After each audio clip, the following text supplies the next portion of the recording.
কোনোবা মহান ব্যক্তিয়ে বৰ ধুনীয়াকৈ কথা এষাৰ কৈছিল, শিপা আছে যদি ফুল আৰু পাত আহিব, আজিৰ দিনবোৰ বেয়া যদি আকৌ ভাল দিন আহিব। দীপাংকৰ কালেকশ্যন চেনেলৰ পৰা মই দীপাংকৰ লৈ আহিছোঁ এটা সৰু কাহিনী। এবাৰ এজন ধনী মানুহে গাড়ীৰ পৰা নামি তৎক্ষণাত এয়াৰপৰ্টৰ ভিতৰলৈ সোমাই গ'ল, কাৰণ ফ্লাইটৰ সময় হৈছিল আৰু তেওঁ পলম হৈছিল। যেতিয়া তেওঁ ফ্লাইটৰ ভিতৰলৈ গৈ বহিল, ফ্লাইটখন উৰা মৰাৰ লগে লগে তেওঁ লেপটপটো খুলি ল'লে। তেওঁ বহুত আনন্দিত আছিল, কাৰণ তেওঁ মনতে ভাবি ল'লে যে তেওঁ সময়মতে আহি পালে। তেওঁ এখন মিটিঙত যাব লগা আছিল আৰু তাৰ বাবে তেওঁ প্ৰিপেৰেশ্যন কৰিব ধৰিলে, কাৰণ সেই মিটিংখনত তেওঁ ভাষণ দিব লাগিব। মিটিং শুনিবৰ কাৰণে বহুত মানুহ আহিব লগাও আছিল। কিন্তু সমস্যা এটা হ'ল যে সেইখিনি সময়তে আকাশ মাৰ্গত বৰষুণৰ সৃষ্টি হ'ল, বিজুলী ঢেৰেকনি আৰম্ভ হ'ল। তৎক্ষণাত ফ্লাইটখন কেপ্টেইনে এনাউন্স কৰিলে যে বৰষুণ হৈ থকাৰ বাবে ওচৰৰ এয়াৰপৰ্ট এটাত এৰোপ্লেনখন লেণ্ডিং কৰিব লাগিব। এই কথা শুনি মানুহজনৰ বহুত খং উঠিল। তেওঁৰ মগজুৱে কাম নকৰা হ'ল। ফ্লাইটখনৰ এয়াৰপৰ্টত লেণ্ড কৰিলে। মানুহজন ফ্লাইটৰ পৰা নামি আহিল আৰু সুধিলে, এয়া ক'ত ৰখালে আপোনালোকে ফ্লাইটখন? বহুত খং কৰিলে, বহুতলৈ ফোন কৰিলে, বহুত কিবা কিবি কৰিলে, যথেষ্ট তেওঁ খঙত আছিল। সেইখিনি সময়তে এজন ব্যক্তি আহি তেওঁ মাত লগালে আৰু ক'লে, আপোনাক মই চিনি পাইছোঁ। আপুনি ডক্টৰ দেৱ গোস্বামী নহয় জানো? আপুনি আজি মিটিঙত যাব লগা আছিল, ময়ো যাব লগা আছিল। আপুনি চিন্তা নকৰিব, আপুনি ইয়াৰ পৰা বাহিৰ ওলাওক আৰু এখন উবেৰ লওক আৰু তাত গুচি যাওক, কিয়নো ইয়াৰ পৰা 3 ঘণ্টাৰ ভিতৰত আপুনি আপোনাৰ গন্তব্যস্থান পাব। এই কথা শুনি ডক্টৰজনে মানুহজনক ধন্যবাদ জ্ঞাপন কৰিলে। তেওঁ এয়াৰপৰ্টৰ পৰা বাহিৰত আহিল আৰু উবেৰত উঠিল আৰু ড্ৰাইভাৰজনক ক'লে, মোক অতি সোনকালে লৈ যাওক। মোৰ বহুত টেনশ্যন হৈ আছে, কাৰণ মই অতি সোনকালে গন্তব্যস্থানত পাব লাগিব। মানুহজনৰ কথা শুনি উবেৰ ড্ৰাইভাৰজনে মাত লগালে আৰু ক'লে, ছাৰ আপুনি চিন্তা নকৰিব, মই যিমান পাৰোঁ সিমান সোনকালে আপুনি বিচৰা স্থানত পাবলৈ চেষ্টা কৰিম। কিন্তু সমস্যা সিমানতে অন্ত নপৰিল। অলপ যোৱাৰ পিছত উবেৰৰ ড্ৰাইভাৰজনে মাত লগালে, ছাৰ আমি বেলেগ দিশেহে আহিলোঁ।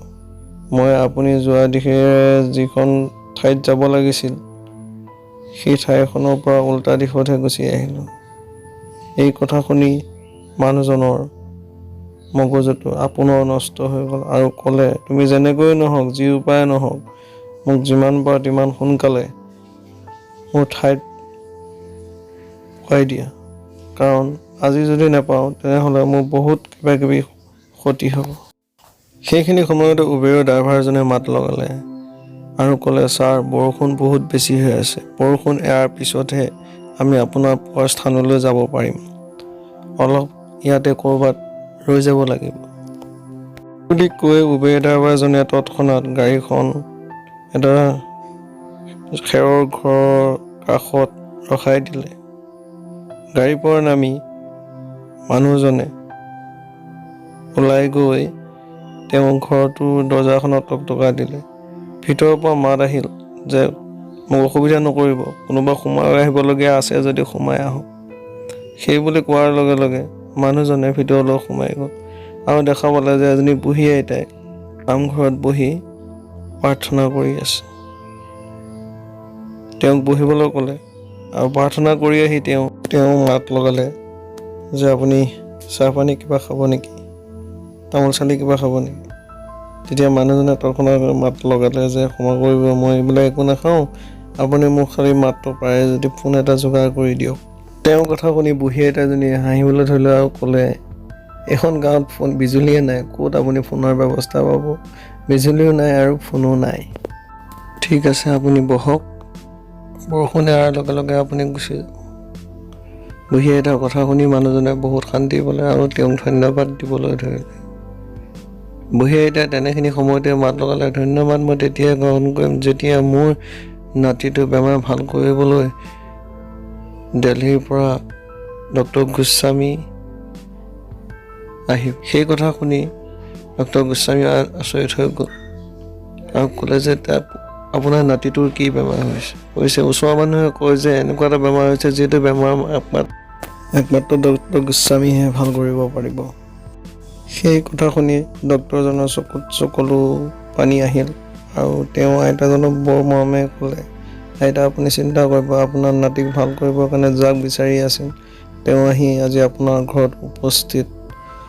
ভগৱানৰ এনে কি চমৎকাৰ যে আজি মই যাব লগা আছিল ক'ত আৰু অত চেষ্টা কৰি তাত যাব নোৱাৰিলোঁ আৰু বৰ্তমান আহি মই আপোনালোকৰ ঘৰত উপস্থিত।